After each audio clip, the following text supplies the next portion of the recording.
വിശുദ്ധ യോഹന്നാൻ എഴുതിയ സുവിശേഷം 19-ാം അധ്യായം 26-ഉം 27-ഉം വാക്യങ്ങൾ.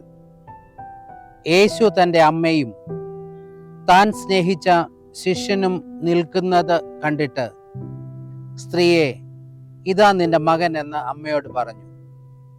പിന്നെ ശിഷ്യനോട്, ഇതാ നിന്റെ അമ്മ എന്നും പറഞ്ഞു. ആ നാഴിക മുതൽ ആ ശിഷ്യൻ അവളെ തൻ്റെ വീട്ടിൽ കൈക്കൊണ്ടു.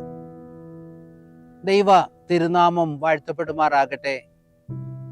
യേശു കർത്താവ് കാൽവറി ക്രൂശിൽ മൊഴിഞ്ഞ മൊഴികളിൽ മൂന്നാമത്തേതാണല്ലോ നാം ഇപ്പോൾ ധ്യാനിക്കുന്നത്. ക്രൂശിൻ്റെ അടുക്കൽ എത്തി നിൽക്കുന്ന 5 പേരെയാണ് അവിടെ കാണുന്നത്. ഒരു വലിയ സമൂഹമുണ്ടായിരുന്നു യേശു കർത്താവ് ലോകത്തിൽ ജീവിച്ചപ്പോൾ, അത്ഭുതങ്ങൾ ചെയ്തപ്പോൾ, അടയാളങ്ങൾ ചെയ്തപ്പോൾ. എന്നാൽ പ്രതിസന്ധിയുടെ നടുവിൽ അവരെല്ലാം ഒന്നൊന്നായി വിട്ടുമാറി.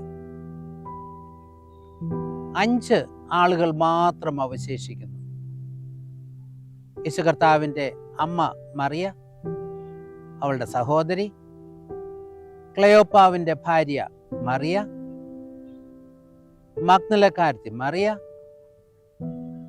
താൻ ഏറെ സ്നേഹിച്ച ശിഷ്യൻ യോഹന്നാൻ. ക്രൂശിന്റെ ചുവട്ടിൽ ഈ 5 പേര് മാത്രം അവശേഷിച്ചു. ഒരു യാഥാർത്ഥ്യം കൂടെ ഓർപ്പിക്കട്ടെ. ലോകപരമായി ചിന്തിക്കുമ്പോഴും ഇതാണ്. അനേക ആളുകൾ നമ്മൾ ആരോഗ്യമുള്ളപ്പോൾ, അധികാരമുള്ളപ്പോൾ, പദവികൾ ഉള്ളപ്പോഴൊക്കെ നമ്മുടെ കൂടെ കാണാം. എന്നാൽ ജീവിതത്തിൽ ഒരു പ്രതിസന്ധി നേരിടുമ്പോൾ നമ്മോട് ചേർന്ന് നിൽക്കുന്നവരാണ് യഥാർത്ഥമായ സ്നേഹിതർ എന്ന് നാം മറന്നു പോകരുത്. നമ്മെ കരുതുന്നവർ എന്ന് നാം മറന്നു പോകരുത്. ഈ ഒരു വലിയ യാഥാർത്ഥ്യം കൂടെ നമ്മളെ ഇവിടെ ഓർമ്മപ്പെടുത്തുകയാണ്. അമ്മ മറിയ ആ ക്രൂശിന്റെ ചോട്ടിലായിരിക്കുമ്പോൾ ഒത്തിരി ഓർമ്മകൾ ആ മാതാവിലൂടെ കടന്നു പോകും. അത് തീർച്ചയാണ്. എവിടെ മുതൽ ആരംഭിക്കുന്നു? തനിക്ക് ലഭിക്കുന്ന, ദൂതനിലൂടെ ലഭിക്കുന്ന അരുളപ്പാട് തുടങ്ങി എത്രയോ ഘട്ടങ്ങളിലൂടെ കടന്നുപോയി. അതെല്ലാം ഒന്നൊന്നായി ഇങ്ങനെ ആ മാതാവിന്റെ മനസ്സിലൂടെ കടന്നു പോകുന്നു എന്നൊരു യാഥാർത്ഥ്യമാണ്.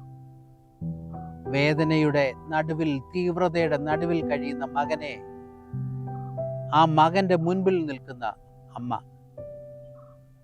ഈ ഒരു ഘട്ടത്തിൽ യേശു കർത്താവിന്റെ സാഹചര്യം കൂടെ നമ്മൾ ഓർക്കേണ്ടതാണ്. ക്രൂശിൽ വേദനയാൽ പുളയുന്ന ഒരനുഭവം.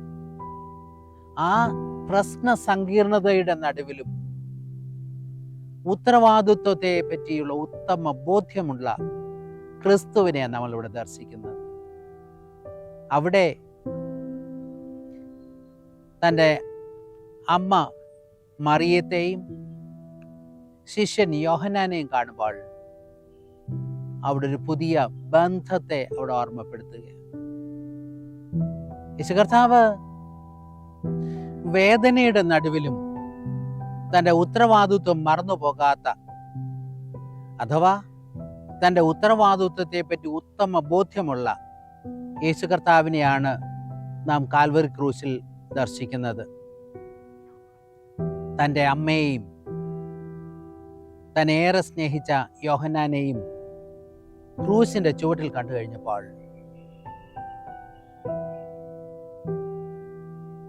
യേശു കർത്താവ് യോഹന്നാനോട് പറയുന്നു, ഇതാ നിന്റെ അമ്മ. തിരിച്ച് മാതാവിനോട് പറയുന്നു, ഇതാ നിന്റെ മകൻ. എൻ്റെ അമ്മയെ സംരക്ഷിക്കണം എന്നൊന്നുമല്ല അവിടെ പറയുന്നത്. പിന്നെയോ ഒരു പുതിയ ബന്ധത്തെ പറ്റി ഓർമ്മപ്പെടുത്തുന്നു. ഒരു പുതിയ ഉടമ്പടി ബന്ധത്തെ പറ്റി, ഒരു കുടുംബവുമായുള്ള പശ്ചാത്തലത്തിൽ ഓർമ്മപ്പെടുത്തുക ഭാഗത്ത്. ഇതല്ലേ ക്രൈസ്തവ ജീവിതത്തിന്റെ ഏറ്റവും മർമ്മപ്രധാനമായ യാഥാർത്ഥ്യം? ഒരു കാര്യം കൂടെ ഇത് നമ്മളെ ഓർമ്മപ്പെടുത്തുന്നു. കാൽവറി ക്രൂസിന്റെ ചുവട്ടിൽ മാത്രമേ ഈ ഉത്തരവാദിത്ത ബോധ്യം നമുക്കുണ്ടാകുകയുള്ളൂ എന്ന് നമ്മളെ ഓർമ്മപ്പെടുത്തുകയാണ്. ക്രിസ്തു സ്നേഹത്തിൽ നിന്ന് നാം അന്യപ്പെട്ടു നിൽക്കുമ്പോൾ ഈ ഉത്തരവാദിത്ത ബോധ്യം നമുക്കുണ്ടാകില്ല. അവർ ഈ ക്രൂശിന്റെ ചുവട്ടിലായിരുന്നപ്പോൾ ആ ഉത്തരവാദിത്വം കർത്താവ് അവരെ ഏൽപ്പിക്കുന്നു. ശിരസ അവരത് ഏറ്റെടുക്കുന്നു. ഉത്തരവാദിത്വം. എന്നെ കേൾക്കുന്ന വിശ്വാസ സമൂഹമേ, നമ്മുടെ കുടുംബ ബന്ധങ്ങളെ ഒന്ന് തിരിഞ്ഞു നോക്കുമോ? പലപ്പോഴും പ്രതിസന്ധിയിലാകുന്ന കുടുംബ ബന്ധങ്ങൾ, എല്ലാം ഉണ്ടെങ്കിലും ഒന്നുമില്ലാത്തതുപോലെ ജീവിക്കുന്ന, നിരാശയുടെ പടുകുഴിയിൽ കഴിയുന്ന എത്രയോ കുടുംബങ്ങൾ നമ്മുടെ അറിവിലുണ്ട്. എത്രയോ ഭവനങ്ങളിൽ ചേർത്ത് നിർത്തേണ്ട മാതാപിതാക്കൾ വലിച്ചെറിയപ്പെടുന്നു, അനാഥാലയങ്ങളിൽ ആക്കപ്പെടുന്നു, നിന്നാപാത്രങ്ങളായി ഭവനങ്ങളിൽ കഴിയുന്നു, നരകതുല്യമായി. ഈ നോമ്പ് അവസാനിക്കുന്ന ഈ സമയം, അഥവാ ഈ വലിയ വെള്ളിയാഴ്ചയുടെ ചിന്തകൾ നാം പങ്കുവെക്കുന്ന ഈ ഒരു അവസരത്തിൽ നമ്മുടെ കുടുംബത്തെ പറ്റി ഒന്ന് ചിന്തിക്കുമോ? നമ്മളെ യേശു കർത്താവ് ഏൽപ്പിച്ചിരിക്കുന്ന ഉത്തരവാദിത്വത്തെ പറ്റി, കുടുംബം എന്ന ബന്ധത്തെ പറ്റി ഒന്ന് ചിന്തിക്കുന്ന നമുക്ക് സാധിക്കുമോ? ഈ ഒരു ചിന്ത മാത്രമല്ല യേശു കർത്താവ് കാൽവരി ക്രൂശിലൂടെ നമ്മെ ഓർമ്മപ്പെടുത്തുന്നത്. അതിലുപരിയുള്ള ഒരു കുടുംബ ബന്ധത്തെ പറ്റി കൂടെ കർത്താവ് പഠിപ്പിക്കുവാൻ ശ്രമിക്കുക. ആ കുടുംബ ബന്ധത്തെ പറ്റി ഓർമ്മപ്പെടുത്തുന്നത് ഇപ്രകാരമാണ്: യേശു ക്രിസ്തുവിലായിരിക്കുന്ന എല്ലാവരും ജാതി മത ഭേദമന്യേ, ലിംഗവർണ്ണ വ്യത്യാസമന്യേ അവരെല്ലാവരും സഹോദരി സഹോദരന്മാരാണ്. നമ്മളെ ഓർമ്മപ്പെടുത്തുക കൂടിയാണ് ഈ കാൽവറി ക്രൂശ്.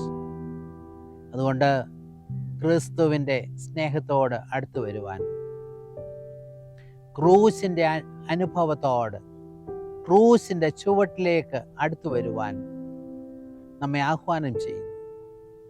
അത് സ്നേഹത്തിൻ്റെ ആത്മാവിനെ നമുക്ക് നൽകുന്നു. പുതിയ കുടുംബ ബന്ധങ്ങളെ പറ്റി നമ്മളെ പഠിപ്പിക്കുന്നു. ഉത്തരവാദിത്വ ബോധത്തെ പറ്റി നമ്മളെ ഓർമ്മപ്പെടുത്തുന്നു. ഈ വാക്കുകൾ ഞാൻ ഇവിടെ ചുരുക്കട്ടെ.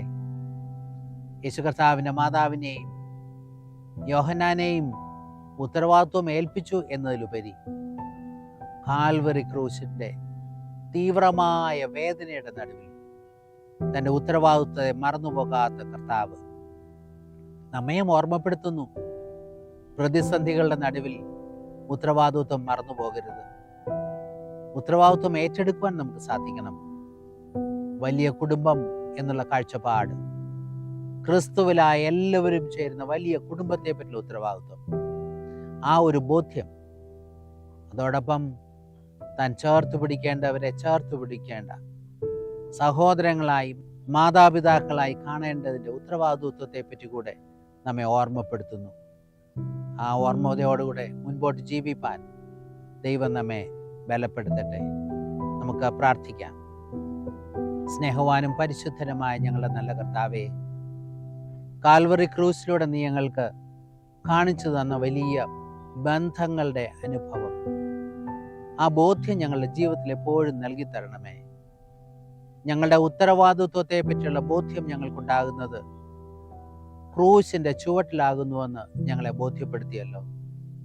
ആ ഉത്തരവാദിത്വം ഏറ്റെടുക്കുവാൻ, കുടുംബം എന്ന ബന്ധത്തെ ശക്തമാക്കുവാൻ, അത് സ്വർഗതുല്യ അനുഭവമാക്കി തീർക്കുവാൻ, സ്നേഹത്തിന്റെ കരുതലിന്റെ പങ്കുവെക്കലിന്റെ അനുഭവമാക്കി തീർക്കുവാൻ ഞങ്ങളെല്ലാവരെയും ബലപ്പെടുത്തണമേ. യേശുവിൻ നാമത്തിൽ തന്നെ. ആമേൻ.